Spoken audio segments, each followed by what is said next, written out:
Okay, so when we log into the Dr. Chrono system, unless we otherwise say so, the default screen is our calendar. Now, we do have the option of opening up by default to our dashboard. Just to show you what that looks like, you can always access it but just by hovering over the schedule tab. So we can choose whether we want to see the calendar first or the dashboard. To show you what the dashboard looks like, it'll tell you by doctor, so you can select Dr. Bridges or Dr. Bingham, their upcoming appointments, and which room in the office these appointments are scheduled in. It also gives you a little breakdown of any medical billing. So right now, obviously, these are fake claims, but we have 2 that are processed and 30 that require action by the provider or somebody from your staff. So anyways, and it just kind of shows you the usage report. So there are things here. Some people like to look at this, kind of get an overarching view of things. You can see your appointments, you can see messages, you can see billing, or you can choose to just open up to the calendar, your choice. If you'd like it to be the dashboard, I would just go to the account settings. And then in the general, right here, if you uncheck this, it'll go straight to the calendar after logging in. So right now, by default, it's set to the calendar. Set to the dashboard. So, but if I uncheck this, it goes straight to the calendar. All right. So when we look at the calendar, I just want to show you guys some different views that we have. Generally, it defaults to the exam room views, especially because you guys have multiple exam rooms. So since you have 4 of them, it probably makes sense to keep it as the exam room view. But if I look at the daily view, I'm actually logged into Dr. Bingham's account, and so I'm acting like I am Dr. Bingham right now. And so when I go to the daily view, it's going to show me all of Dr. Bingham's appointments. If I look to the left-hand side here, I can select Dr. Bridges as well, and then it kind of shows both appointments.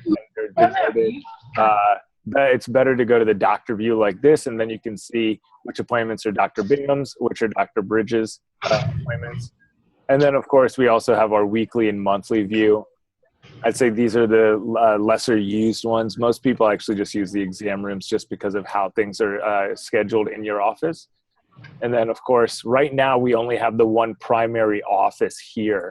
And so I was curious because when I spoke with Maxwell, he was like, though you guys are in the same, or the 2 doctors operate in the same building, we kind of want to treat them as separate accounts. So for scheduling purposes, are we going to have just one office, or is Dr. Bingham going to have one and Dr. Bridges as well? Just be one office, right? Mm-hmm. Okay. One office. Okay, then everything's completely set up and ready to go. So now let's just jump into scheduling appointments. So I'm going to show you first how to schedule an appointment for a new patient, and then how to do it for a pre-existing patient as well. And then we'll go into the particulars. So in our system, your patient has to be in the patient list, right here, our patient list. They have to be saved there to even have an appointment scheduled. So, but it doesn't make sense to go to our list, or, you can do this, but it doesn't make sense to go to the list and then add a new patient and schedule for them. It's just tedious. So the way you do it, you can actually create a patient while creating their appointment. And I'll show you guys how to do that. So let's say I have a new patient, I'm going to schedule them for 3 p.m. in exam room 3. So I could hit new event. It brings up our appointment pop-up. We went over this briefly yesterday, just to show you what information can be included. But notice when I hit new event, the date is not really set in stone. It's anything highlighted in gold has some sort of issue with it. So it's not entirely set yet. So I could, if you notice the date and my time, and the default is exam room 1. So some people like to do that. I honestly like to just find the exam room, find the time. And I'm just going to literally click into the calendar there. That's the easiest thing to do. So now if you notice, my date is selected because it's today. My time and my exam room are already kind of chosen for me. All right. So now let's say I've got this new patient and I need to, put them in the patient list before I schedule an appointment. If you notice, and are you guys able to see the the text here, or would you like me to zoom in a little bit?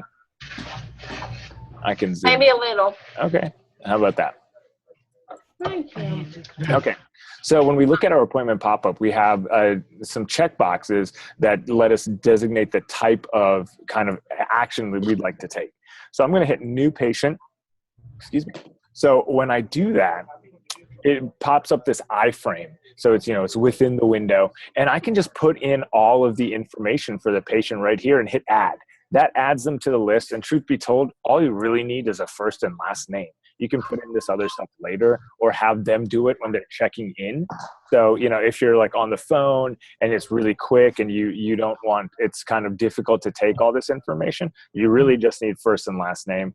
We like to get all of this information because once we have these items, specifically date of birth, email, and cell phone, it makes it possible to invite the patient to our advanced patient portal. So I was curious, Wendy, I know you corresponded with Maxwell a great deal. Was the use of OnPatient like kind of a focus for you? I understand you guys aren't going to have patients schedule online, but there's more to the portal than just online scheduling. You can communicate with the patients, send them their like lab results. They can check into their appointments before they're even into your office through the patient portal. So I was wondering if that's something you guys want to do.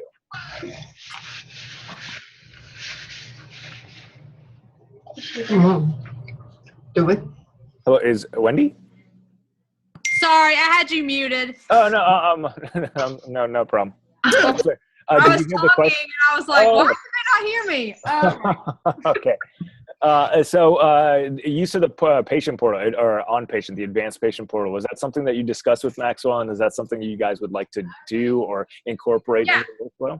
Yeah, so I think, guys, the meaningful use, we wanted to incorporate patient portal so that the patients could get on and fill out any forms that they needed to fill out prior to the visit. They could check their lab results, stuff like that, without having to call the office for all that information.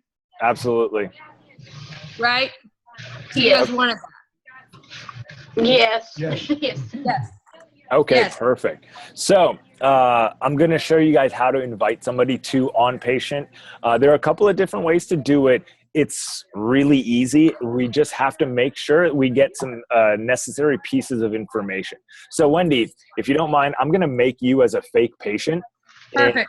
If and when you guys want to, we can always make this patient inactive, and then we'll kind of delete Wendy from your patient list here. And no need to actually give your real date of birth. We're just going to assume that it's July 28th, 1990.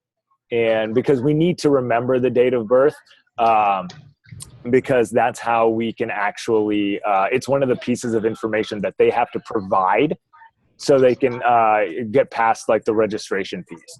So we'll say that your birth date was today, 90.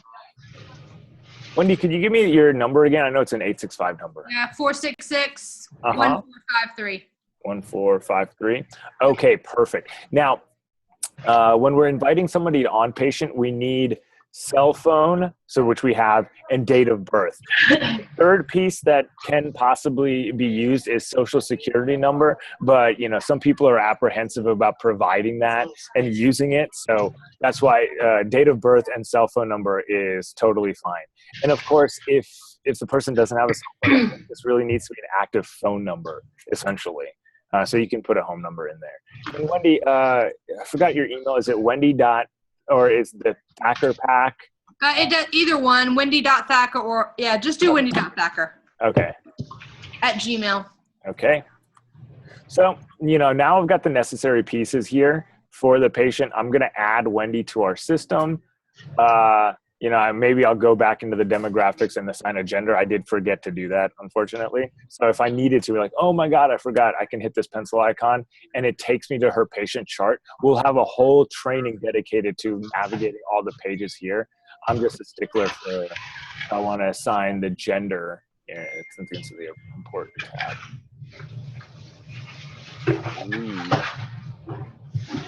I don't believe it's on there. It could be the demographics. It's kind of there. Let's see. There it is. Yes, they made it the important tab. Now it's in the demographics. So here we go. We're going to make her female. and we're going to save. So just in case you need to add things, you have these buttons. Now, sorry to kind of like go off track a little bit. So we have the patient added, and we're going to start scheduling her appointment. And one of the easy ways to invite somebody to OnPatient is click this blue arrow. Say, I don't know if you guys can read that little pop-up of text. It says invite to OnPatient. I'll zoom in. It's still kind of small, sorry. But yeah, so this is invite to OnPatient. So Wendy, what I'm gonna do, I'm gonna invite you to OnPatient. That's going to help us out for subsequent training sessions. Now, we have the patient in the system, you know, and so we just need to schedule her appointment. So right now, I'd have to manually select a color, duration, and everything, and a reason for visit. But what you can do under the profile tab is select. We haven't made any, so right now we're going to select or start to work to build our first appointment profile. So what I'm going to do, I'm just going to save this appointment. So Wendy, you have your appointment now. We're going to actually use this appointment in one of the later training sessions or schedule another one so you can see what the intake is like and going through it through the patient portal. But I really want to point out our profile dropdown. So the appointment profiles allow us to kind of designate the reason for visit, duration, consent forms, and the color, all by selecting from the dropdown. So you don't have to manually add all of that. So what I'm going to do is I'm going to close this appointment, and we have it saved. So Wendy, you're going to be my kind of test patient for the day. Now, under the schedule tab, I click on appointment profiles. So I want you guys to really pay attention here because you can't see my air quotes, my homework that I'm going to assign for you guys. So one of the pieces is to build your appointment profiles. They make scheduling really easy, really seamless. They're going to, like, when you, the more time and effort you put into building your appointment profiles in the beginning, it's going to save you a lot of headache later on. So what I do is I hit the green new appointment profile button. And tell me, guys, what's your most common type of appointment? Like new patient intake, or I'm not sure.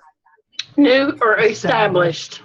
Okay, so is that how you guys designate your appointment types, new patient and established patient? Yes, established is the biggest. Okay, so let's build both of them. We'll say new patient appointment. Any particular color that you guys like?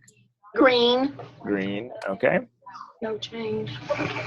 So how long is would you like a different color of green? No. No. Okay, yeah, these are kind of like that pea green or old guacamole, so I usually go with the brighter one. That just alerts us what it is. Yeah. Okay, how long are your new patient appointments? 30 minutes. 30 minutes. Okay. All right, now, billing profiles we're going to get to later on, just remember that. Payment profile is like if you want to designate, if a new patient appointment is cash every single time or insurance every single time, you can select a payment profile. But from the sounds of it, you guys are kind of going to do a mix of both, right? Or is it just insurance? It's both. Okay.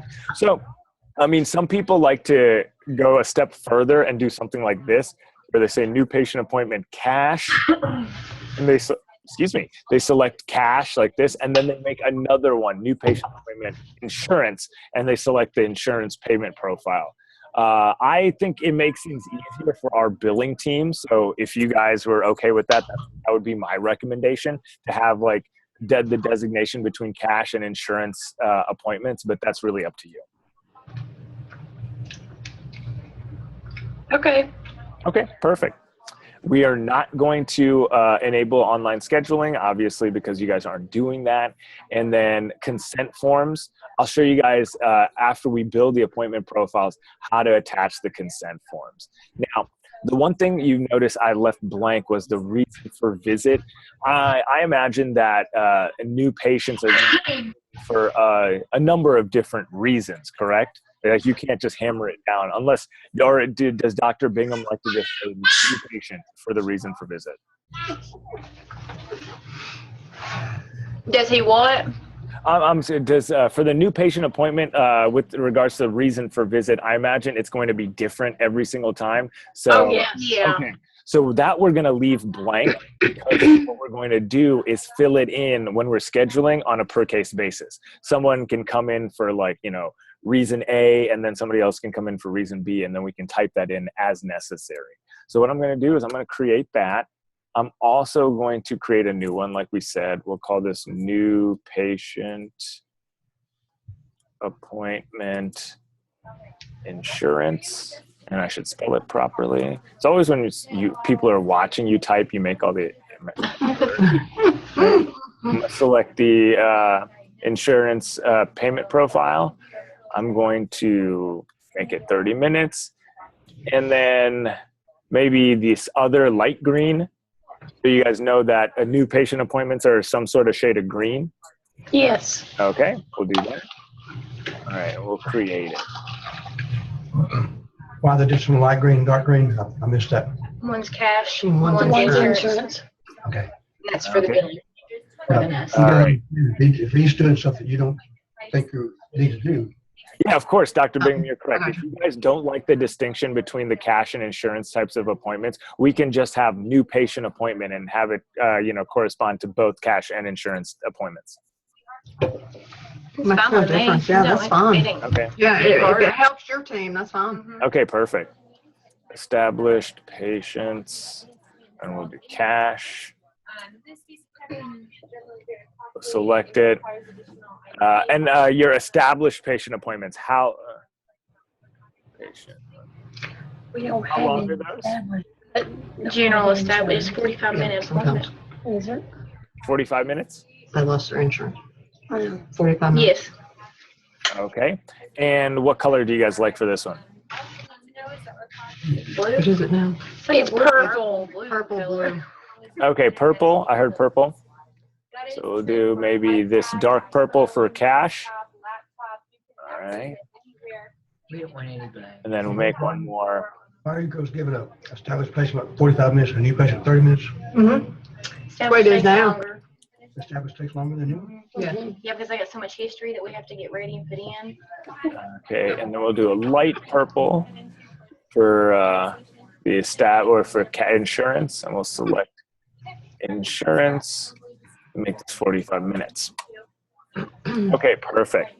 So now we have different types of appointments. So, We need to reach. and just to show you guys how we're going to use it. So we'll assume that Wendy is an established patient and, and she is cash, let's say. So, excuse me. So you can see, you have your different types of appointments. You select them. When you do that, it changes the color, it changes the duration, and the reason for visit here, because these are established patients, I imagine you'd want to copy. The thing is, when we don't put in the reason for visit in the appointment profile, you're going to have to put it in here when you're scheduling, even if they are an established patient. And so I hope that's not going to be problematic for you guys. No, Do that now. Okay. no. And so let's say, Wendy, what is your reason for visit that you're seeing Dr. Bingham? Pain in the butt. What is it? What did you say? Pain in the butt. Well, we want to be as detailed as possible, Dr. Bingham, because this reason for visit actually is your chief complaint on your clinical note. So if I was to save that and kind of giving you a preview, Dr. Bingham, if you wanted to chart a clinical note on your computer, you open your appointment just like the girls have done to schedule it and everything, and you hit this green button here, view clinical note. And I just want to show you under here where it says pain in the butt, this is our reason for visit, and it's your chief complaint on your clinical note. So we want to be very, very deliberate with our wording there. So, Hey, excuse me a second. I think they need one more category of patient that checks in, and that'd be called a recheck. a recheck patient. Okay, let's make that. Yeah, very Yeah, smart. a recheck and an office surgery patient. Oh, I'm sorry. Clicked on. All right, let's do that. So recheck, is it like that? Do you guys spell it with a hyphen? That's No. Yeah. Okay, recheck appointment. How long are recheck appointments? 15, and it's pink. Okay. We don't really have a pink. Well, one thing we can do is you can manually assign colors, but we can kind of do this. That looks That's fine right Yeah, there. that's right there. That's fine. That's all I And are we going to select a payment profile, or is this kind of both cash and insurance? As well. We don't. Recheck. Well, some it's cash or insurance Yeah, sometimes. it could be either. So it's either. So put Okay. two. Usually included in the survey. I mean, again, in this situation, we can make two, or we can keep the one. It really is, and it's on you guys. If you guys would like, however you'd like to do it. There's no charge for a recheck, so Oh, okay. that's Well, then- fine right then- there. Okay, so I'm glad you brought that up. I'm going to create a billing status for you guys. I'll go ahead and do it, and then in the appropriate time in the trainings, I'll show you how to use it. But if there's no cash collection on it, we want to alert our team this is not a claim that needs to be It settled. is included in the Yeah. surgery charge, right? It is for surgery, but what if you saw them for a belly pain and didn't do any surgery? We would have to work them up. It would be an established patient. Okay. Where you're charged for a full And office. Dr. Bingham, you said there was another type of appointment. It's not like recheck, and it sounded like surgery or something. I didn't quite hear. Yes, office surgery. Okay, perfect. We'll schedule You know how we have to office schedule now? surgery. What color would you like that to be? Do not schedule so we can I block seen off. something in there where that said block. Okay, so we need to block the schedule. Okay. What color you want to go? Yellow. Yellow. Okay. Obviously, the reason for visit is going to change. I imagine like people come in for surgery for a lot of different reasons. So we'll have to manually assign that, like as we did for Wendy's appointment. How long are office surgery scheduled for? An hour. All right, 60 minutes. Perfect. Okay. Good cash. Now there's insurance. on surgery, there's a cash and a pay. Okay, so let's make this one cash. I apologize for that. That was the gong. Anytime our sales team makes a sale, the gong gets rung. So if that came over, I apologize for the disruption there. Okay, and we'll select payment profile cash. And let's add another one. Office surgery insurance.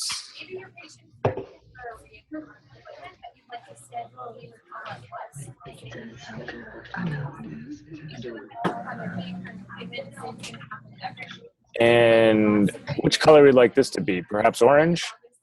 That would, No. no. It's a lighter No, yellow. Just do the is darker there- yellow. Darker Do you Yeah, have a there's only darker one or shade of lighter? yellow. There's only one shade of yellow, unfortunately. Yeah. have to be Well. orange then. Why don't we can you go back and make them both orange and make one a dark and a light? Yeah, I can do that. So we'll make this one light orange. Go Vols. Oh yeah, you guys are in Tennessee. I was really sad to hear about Pat Summit. She's like Yes. Bad. that she was. I mean, like I liked how when they reported on her, they just talked about her as just one of the winningest coaches of all time. Didn't say women's basketball or men's, just winningest coach. So Yeah. okay, It's the media. yeah. OR surgery. In our computer. Okay, so we have our different types of appointments. I do want to highlight certain things because I left them blank on purpose. I want to show you that certain things can actually get attached. We do. We sure Let's do. first go over consent. Surgery days. So I imagine you guys have a lot of consent forms that people would need to sign. And the way we put that into the patient check-in, whether that be online or through the iPad if you hand it to them, is through these appointment profiles.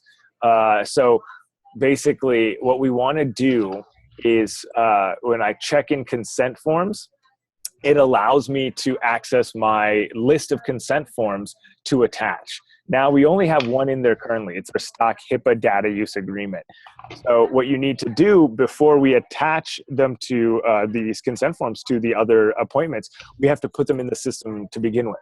So what you do, it's really easy. You just have to make sure that they're PDFs because that's the only file type our system accepts.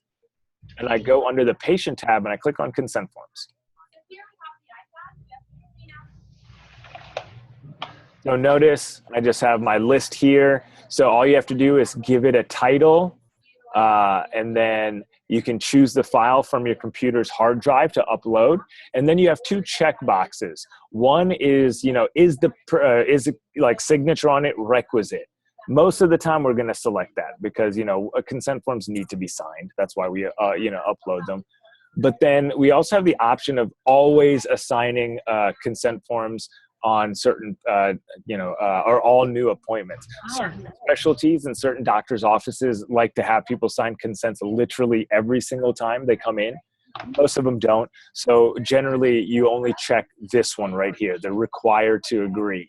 And then you upload it. When you hit upload, it gets, placed in the list and your sort of bank of consent forms. And then once it's in your bank, you can then attach it to the appointment profiles so that every single time, let's say we attach to our new established patient cash. Apologies again. I guess our sales team is doing well this morning. So if I click on consent forms, I click in here, I'm going to attach my HIPAA data use agreement and I hit save. So now and you can see it under consent forms, it says 1. So every single time the established patient cash is scheduled, they have to get they have to sign that consent form. So I'm imagining the consent forms, I'm actually going to delete that. I imagine your consent forms are really going to be for your new patients as opposed to your established patients, right? Something like that. No, because a lot of our established patients we may not see for 3 to 5 to 10 years. Oh, okay. So then, all right. So how you guys attach the consent forms is going to be, you guys are going to hammer that out. But essentially, there are 2 ways to do it. You attach them here, like I've just shown you, or we can go to the calendar. And let's say I choose, one of my random patients, Daniel right here for exam room 2. I click into his appointment. Notice there's a consent form box here. I can click into it and then again access my database or my sort of bank of consent forms and attach it just this one time for this patient. Those are the 2 ways to do it. I'm not sure exactly how you guys want to go about it, but we'll help you to figure that out, once you guys are seeing patients and find the best workflow. Okay? Okay. All right. So we have Wendy here. And she's an established cash-based patient. So I know our team is going to be doing the billing. So it's actually, I'm curious whether we want to build our billing profiles because billing profiles allow us to attach codes, like the same CPT codes and the same ICD-10 codes to the different types of appointment profiles. But since our team is doing the coding, I'm curious if you guys want to go into that right now. Well, Saad, I think that the hope is that the doctors are going to get the hang of this coding thing at some point. Okay. So you guys want to put in some of the codes? That's fine, and we can help you to do that. We'd like them to actually, learn to do it at some point. Okay. So what I'm going to do is for one of these appointment profiles, I'm going to help you guys to build a billing profile. And I apologize, we use the word profile quite a bit, but that's like the company. So we are a tech company. So I'm going to help you to build a billing profile and attach it. So anytime you schedule like an established patient appointment, your CPT codes and your ICD-10 codes that would get assigned just go in automatically. So the doctors actually, it can help them, but it kind of, the system, you can set the system to kind of do it for them. And, but then, there are some manual aspects to it as well. So I'll help you guys to build the first one and just to see how it's done. And then you guys can build your other ones as well.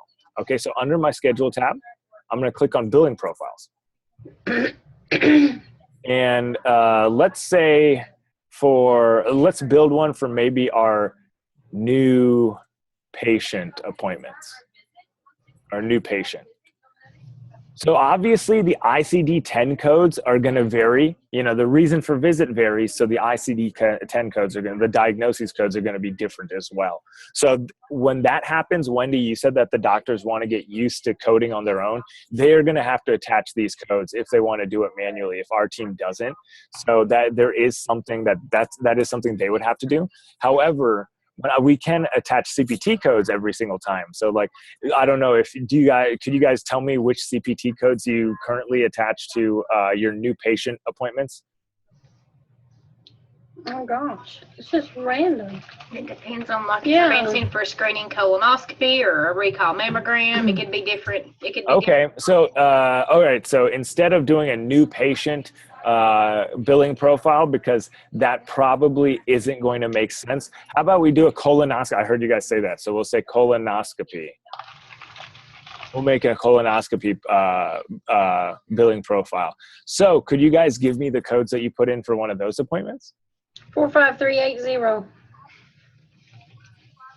All right. Okay. Yep, that's it. That's it. Good memory. Okay. Now, do you guys know the price that you charge for this? Or if you don't, we can just put in a placeholder. I don't remember. Oh, it's $600. Okay. All right. Any other codes that go into a colonoscopy appointment?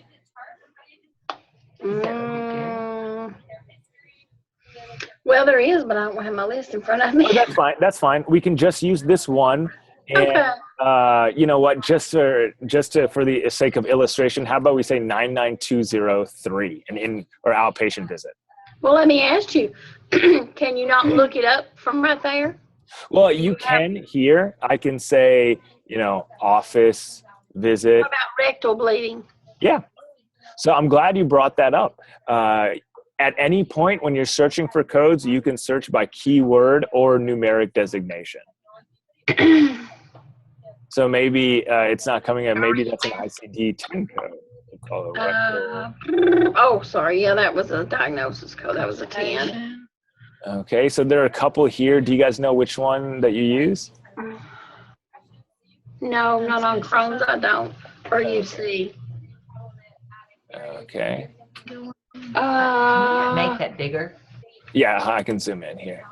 Yeah, that's better. Thank you. Yeah, of course.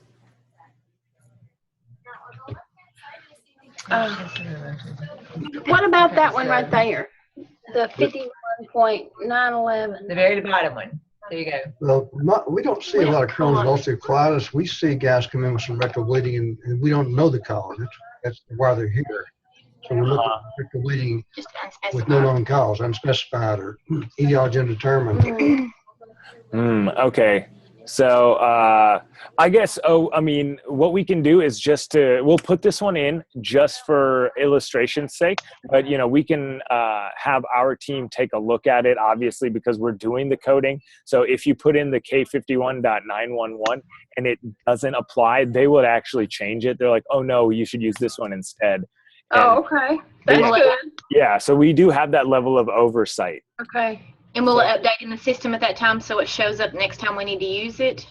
So what they would do is they would tell Shelton and myself, and we would kind of take care of it for you, essentially. They're like, it comes up in the weekly calls, and they're like, oh, you're using the wrong ICD-10 code. And then they're like, you should change your billing profile. And then, you know, you guys could do that. I could do it. It's really easy. So generally, it comes up in your weekly calls with the billing team when they're like, hey, we notice you're using this ICD-10 code instead of this other one. And then they, you know, walk you through changing it yourself. Essentially, we make sure that it gets done. Okay. Is that $600 you stuck in there? Is that the evaluation and management fee, or is that the actual procedure fee? That's the procedure fee. Okay. Mm-hmm. And for the 99203, I'm just going to put in $100 as a placeholder.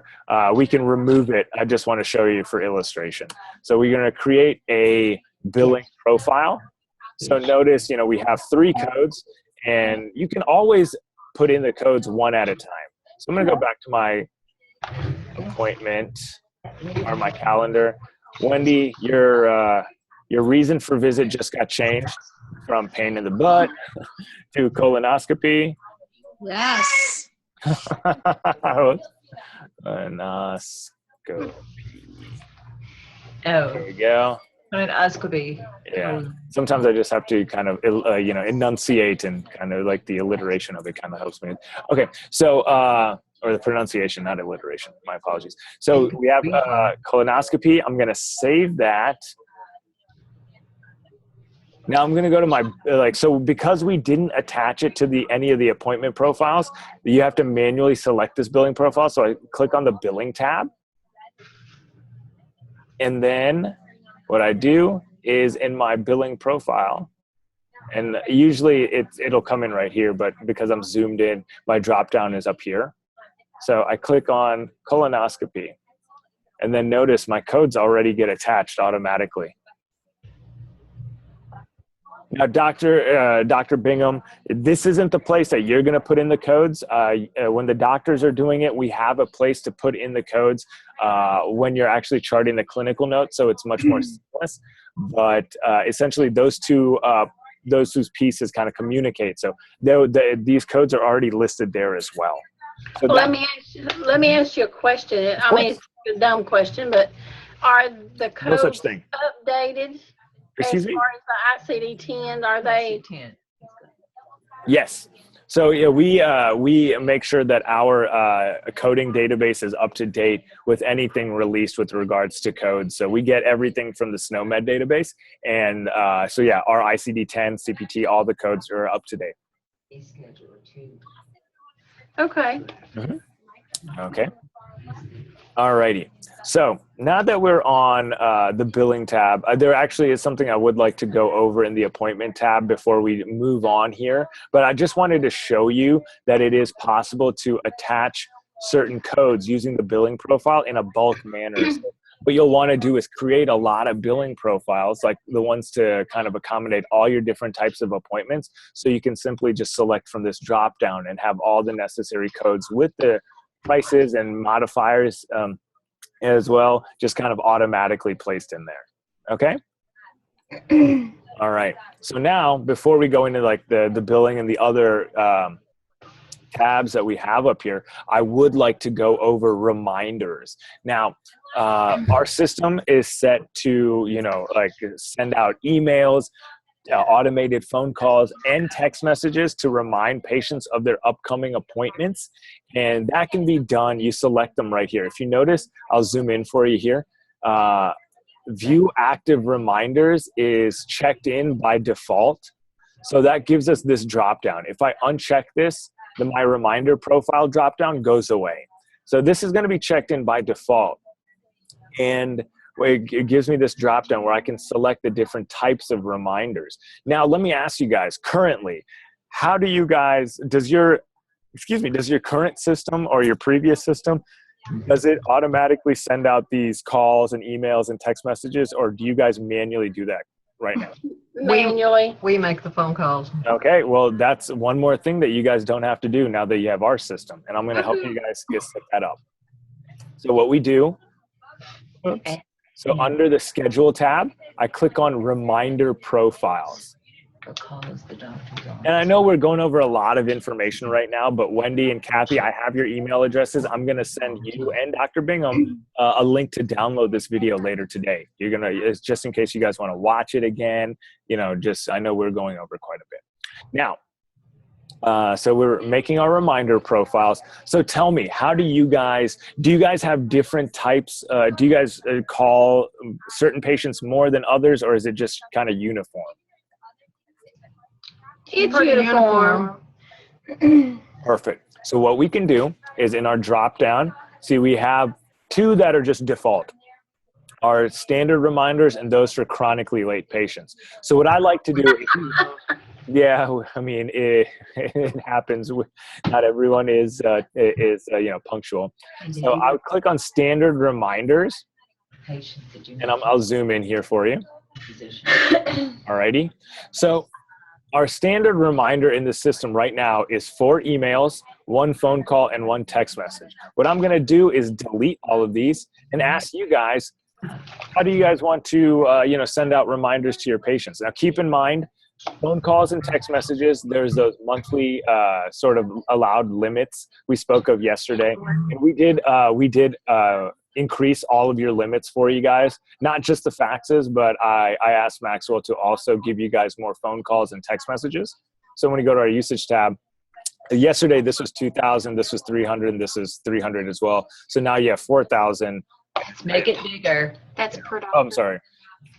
That's really So yeah, There you go. we gave you guys 2,000 extra faxes for both Dr. Bingham and Dr. Bridges, just because if you guys are receiving 100 pages a day, that's a lot. And so we want to make sure you guys aren't going over your limit just because. Every bit of it. And Thank you. yeah, of course. We thought we'd also give you some extra text messages and phone calls as well. So now outgoing, you have 400 a month. If you guys think that's not enough, you let us know and we'll work with you on it. So, but of course, so these text messages and phone calls reminding patients of their appointments comes from this list. So, people like to use those more sparingly compared to the emails from our system, because when we look at our drop down here, we have email, text message, and phone calls. Emails are unlimited and free in our system, like I said previously. So I like to tell people you want to use those more so than the phone calls and text messages, but it's really what's more convenient for you guys and your patients. Email if possible. Okay. All right. So we'll definitely send emails. We can send more than one. Dr. Bingham, I can keep hitting new reminder and send as many as I want. So I'm just curious, how do you guys would you like to send like an email a week before and a day before? How do you guys want to do that? I'd send it a week before and a day before. Yeah, that sounds good. Yeah. Okay, let's do that. So all you have to do really is select from our drop down. So I select email, I say put in my numeric value for 1, and then in the drop down here, I select week. So now this email goes out 1 week before, and we'll have an email go out 1 day before. Now, because this is a text-based message, I can actually preview it. And so this, just want to let you guys know, this top section here, you can't edit this or you can't change it. It's kind of hard-coded. So it's going to say, dear patient, you have an upcoming appointment with Dr. Terry Bingham at this date and time. And it also will give the address of the appointment. But notice, if I hit my edit button, and we'll say, please bring insurance card. Medications. Oh, yeah, please make it medications. Photo ID. Okay. Photo ID. And photo ID.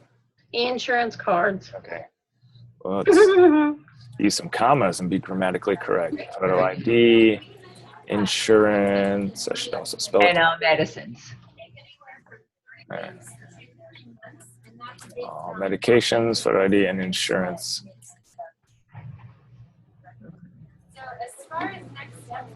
Okay. Anything else you guys would like to add? That looks good.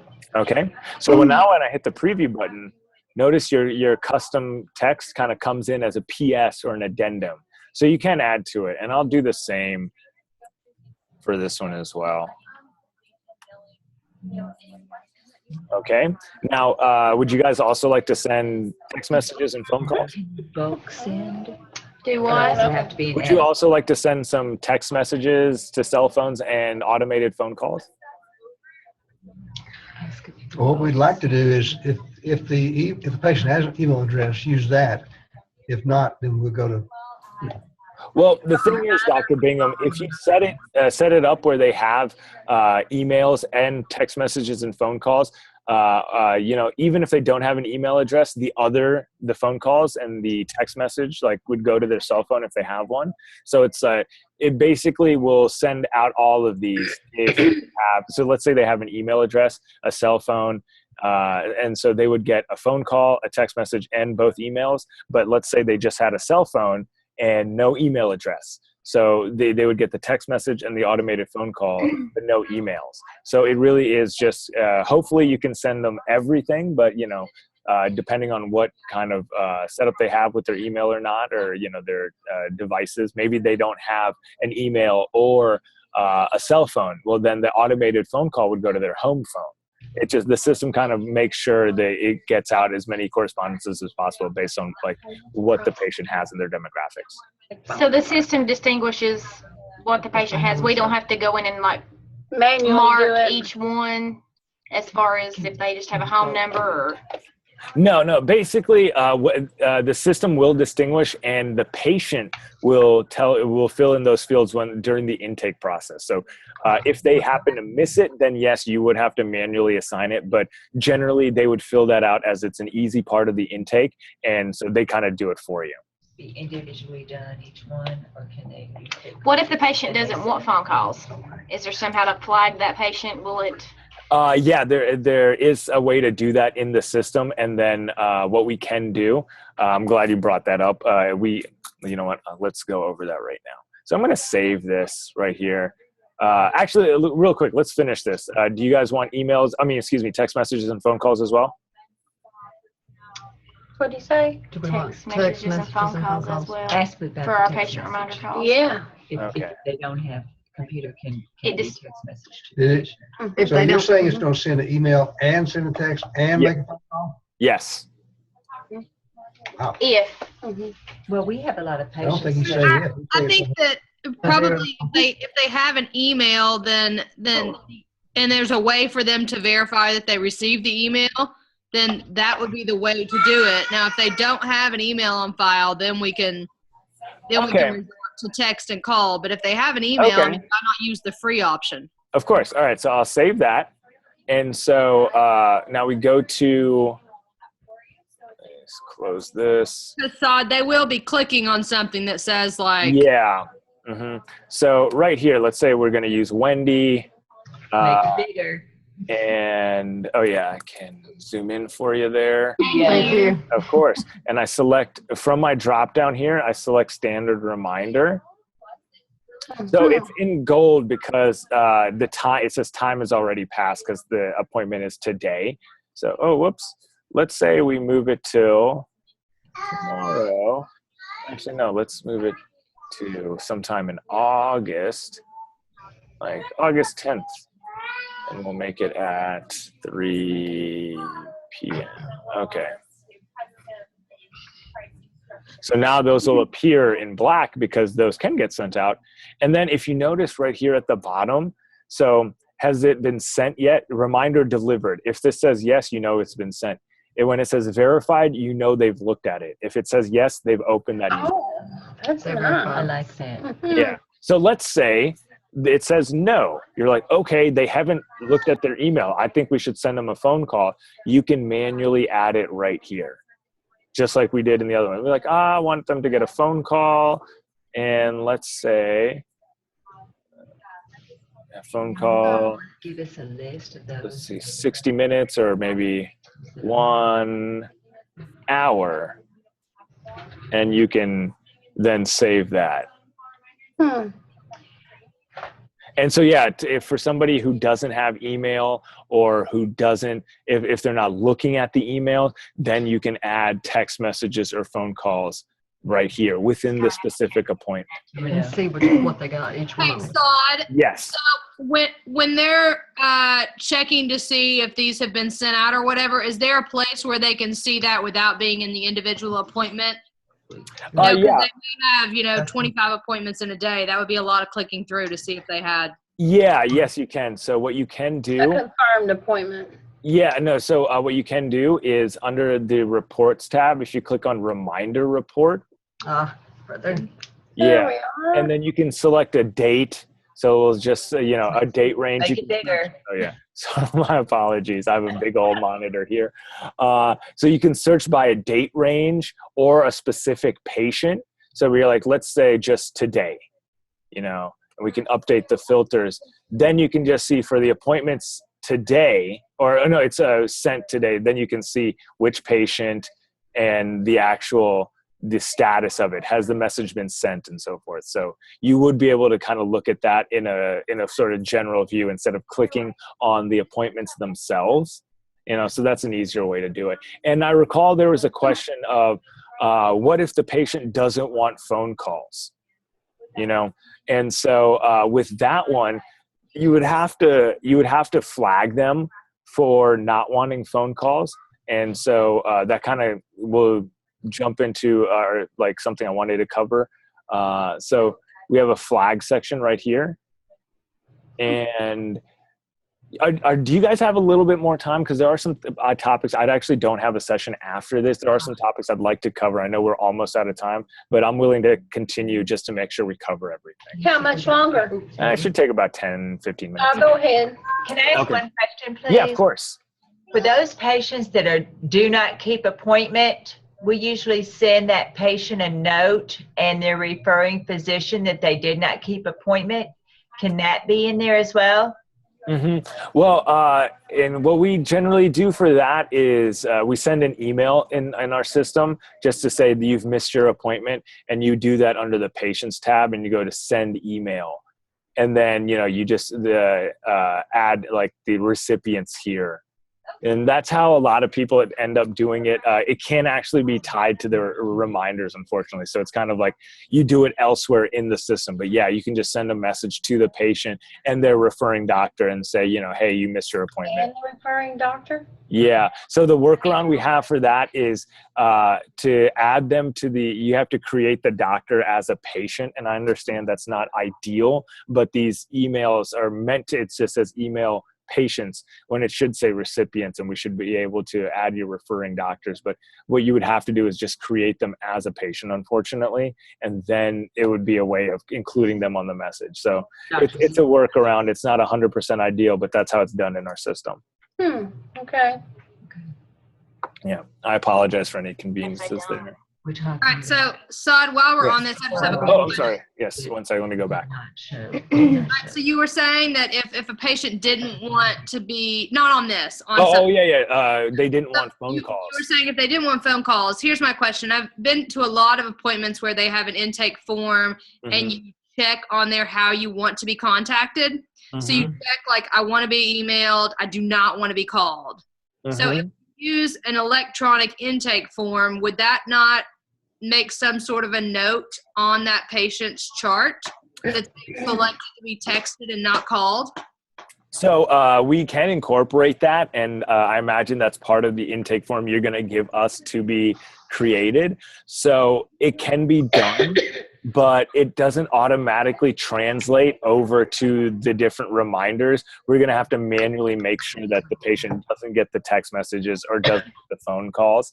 So what I would do for that is under the account settings, the first thing I'm going to do here is turn on a feature. So under the general tab, so I'm going to turn on a feature that says auto appointment reminders. So what this does when I turn it on means that all you have to do is set a patient's reminders in the schedule or whatever one time for their first appointment. Every other appointment that you have in the system after that, the system automatically remembers these are the types of these are the way that they like to get reminded, like emails or phone calls or whatever. So when I select that, it means you only have to put in the reminders once. And so that way, so I'm going to turn that on for you guys.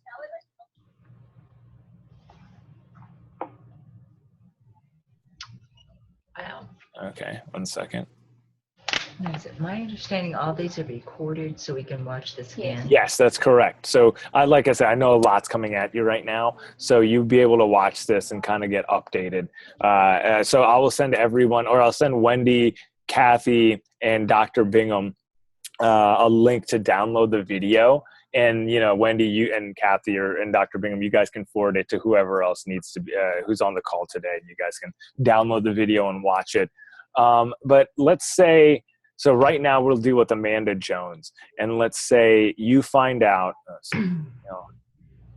cancel that and I'll open it again. So, Wendy, to answer your question, if the patient somehow tells me that they don't want to get phone calls, or they tell you how they actually would like to get their reminders, you can look at their intake form when I click on View Clinical Note. And if I click On Patient Check-In, you would see, this is just what we have stock in the system, but when we build your custom intake form, it would be under the additional info or the reasons for visit or both. So you could see that information here, just to be like, oh, look at what they've said. They're like, we can provide it to them in a dropdown, and they're like, I want only phone calls, only text messages, only emails, or a combination. They could let you know and be like, okay, I see that Amanda only wants or does not want phone calls. And what you can do here is use a standard reminder and make sure. It's like, who knew how to unlock that door? So actually, let's say in her intake, when we looked at it, she didn't want emails. I can delete them and then maybe just say, she's like, only please give me a phone call. So we set an automated phone call for her instead. You know, it's possible. So I know it's going to take a little bit of getting used to kind of hitting this button, looking at their intake. Yeah, I know it's a little tedious, but once you get in the flow of it, it'll be like second nature. I guarantee it. So you look at what they've put in on their intake, because in our system, remember, OnPatient is synonymous with check-in. So we can, when we look at what they've put in during the intake process, we're like, oh, she only wants phone calls. Okay. And then we can assign them accordingly. So that's, if you guys were planning on putting that into your intake, that's how I would do it. And remember, all you have to do is that one time. You have to look at it just once. And when she was like, I only want phone calls.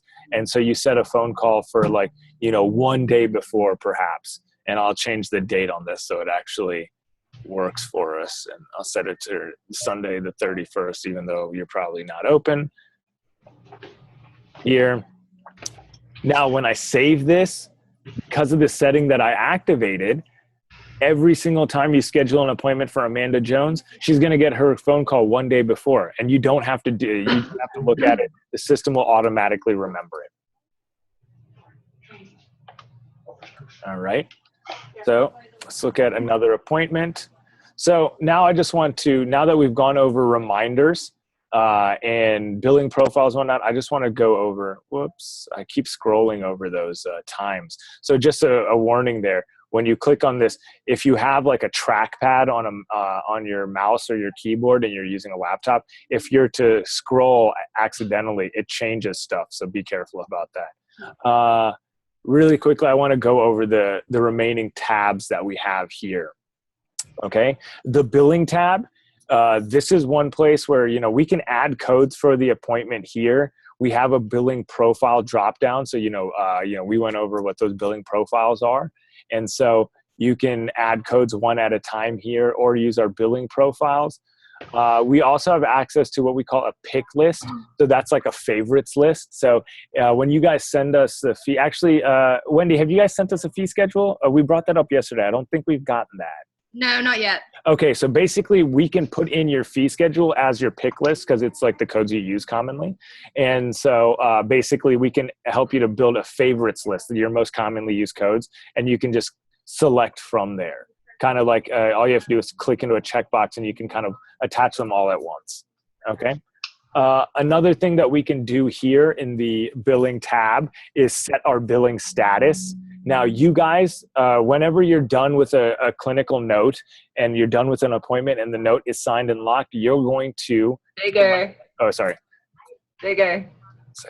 I can't zoom in. That one list.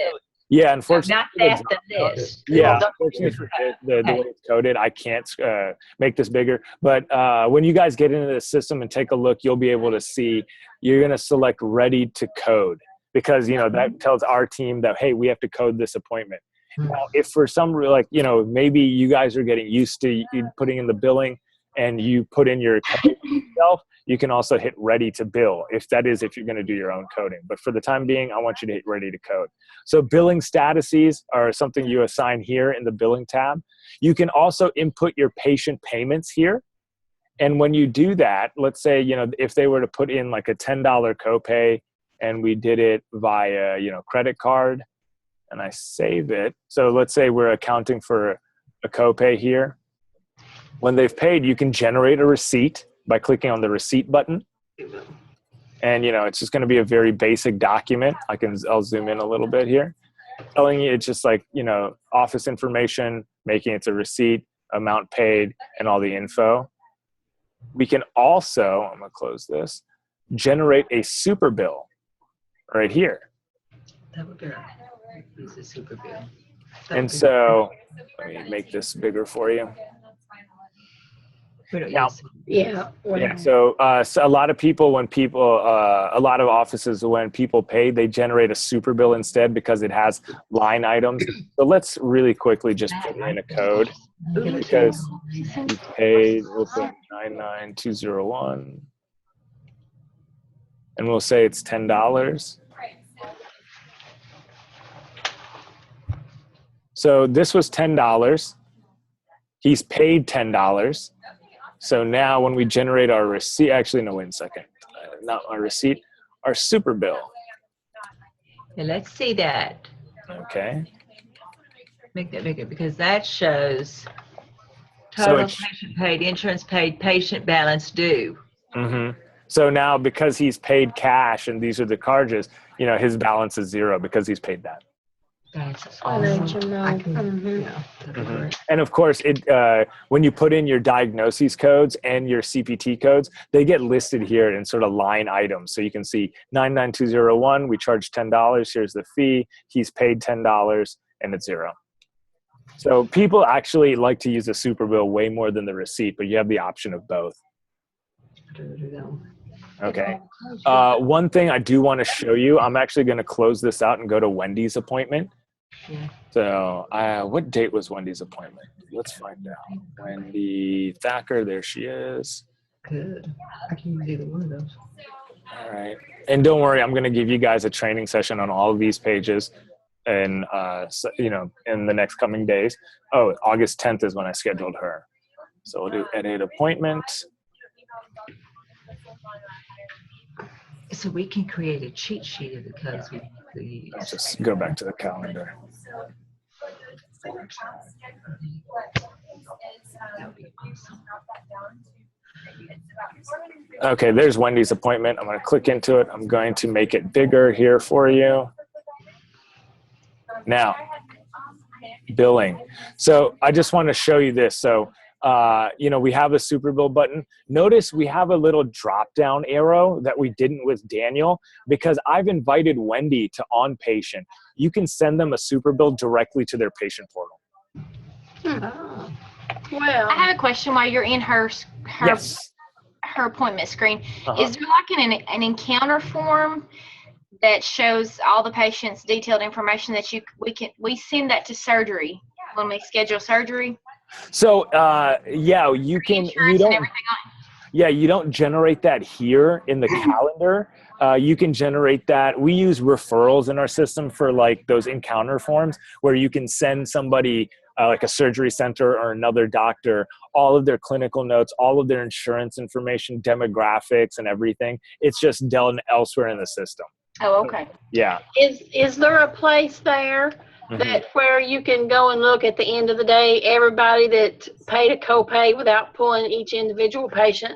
Yes, there is.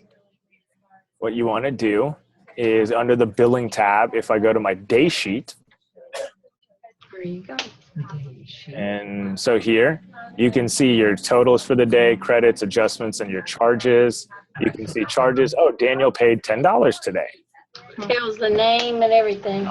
So when you go to grand totals, it'll just tell you, is it debit, is it credit, patient payments, and then you can click, and you have other filters up here as well. But if I go to my charges, then it'll give you line items. So Daniel paid, this is the claim ID.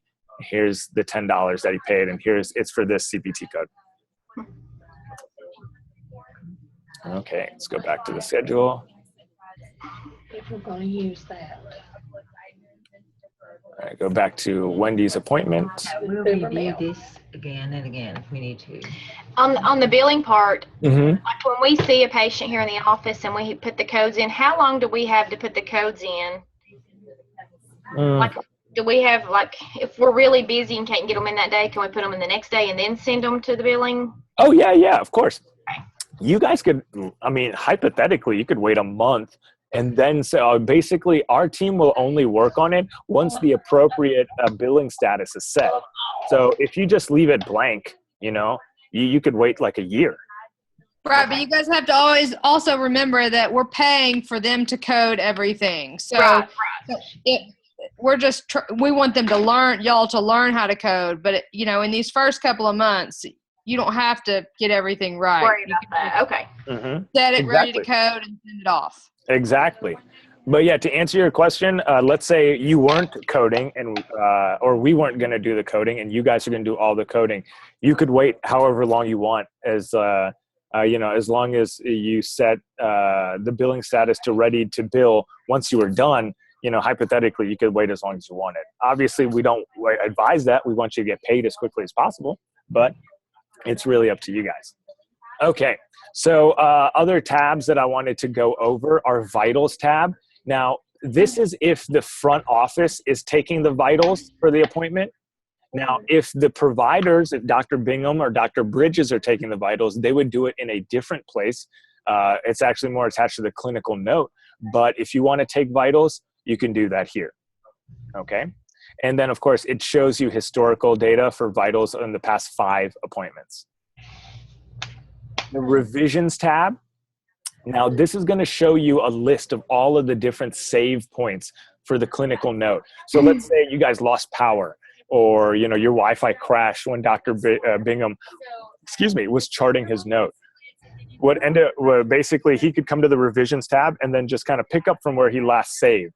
So during the charting process, I'll show Dr. Bingham how to periodically have save points just to make sure that, in case something does happen, you don't lose everything.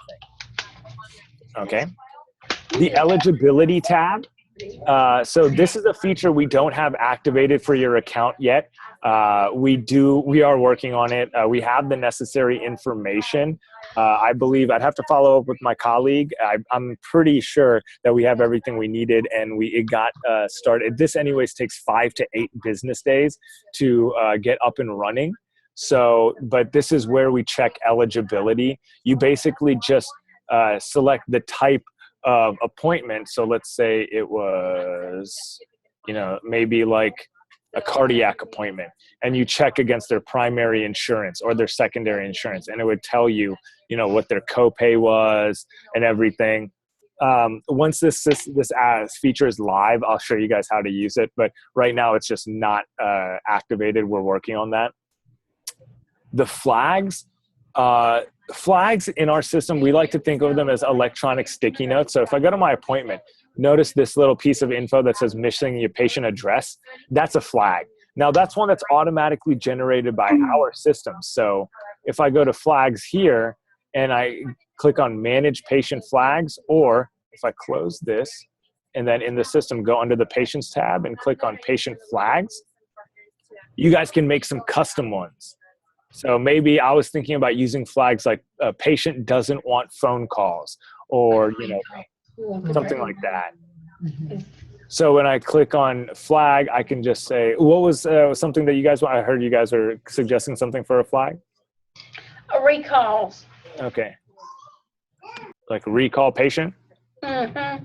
Okay. Recall colonoscopy. Okay. I'll say colon. How do we print that? How will we print that off on the system? This is going to be awesome. Okay. And then do you guys have a color that you like for this flag? No. Okay. Red. You'll use red, Shanda? Red alerts you. Yeah, it jumps out at you. So I'm going to save that and I'm going to go back to my calendar. And I'm going to go to August 10th when we have Wendy's appointment. I'll click on it. Now, when I click on flags, I can hit add a flag and then, recall colonoscopy. And then you can add an additional statement. So like, we'll just say test, just to show you what it looks like. And so I've added that flag. So I go here and now it shows it's a recall colonoscopy and so maybe some additional information if you want to put that in there. Is there a way to print all of the recall colonoscopies off for the month? You know what? We can do that. Give me just a second. So if we go to the got to have that set up automatically. Yeah. So basically what we can do is go to the productivity report. Okay. Then what we can do is filter by appointment profile.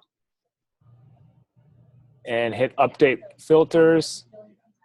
So 1 second. What we need to do, so it says no profile selected. Oh, because we don't have any of the profiles kind of put in. So if you put in a recall a colonoscopy appointment, it would get listed here. I just don't have any, but then you would get listed. And then when I hit export to file, it generates a report that you can print off into our message center.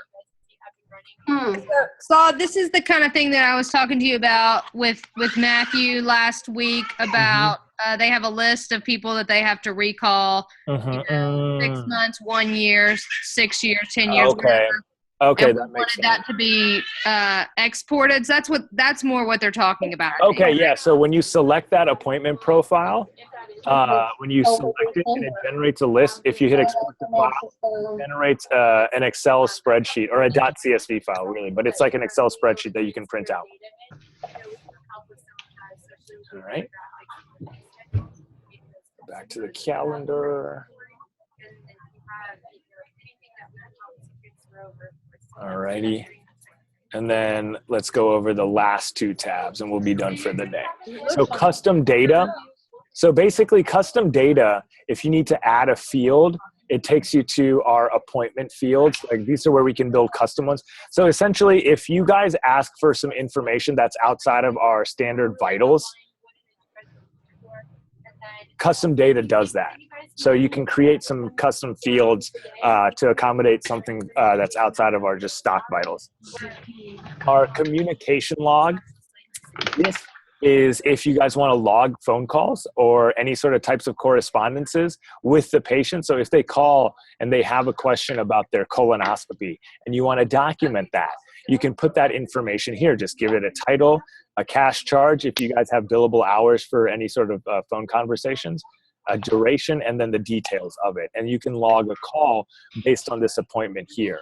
And the only place you can access the communication log, this is just one of the places. So if you're in the calendar and you want to log a call based on this appointment, you can do that. And then lastly, our MU helper. So I'll zoom out so you guys get a better look at that.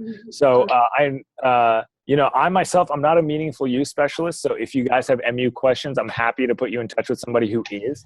But essentially, the MU helper allows you, make sure that you put in all the necessary demographic information for this appointment so you can meet the criteria for attestation. All right. So that was everything I wanted to cover. I know we went over time, so I apologize for that. Before I let you guys go, do you have any questions? Not at the moment. Not right now. Okay. So I'm going to stop recording now, and I'm going to stop sharing the screen.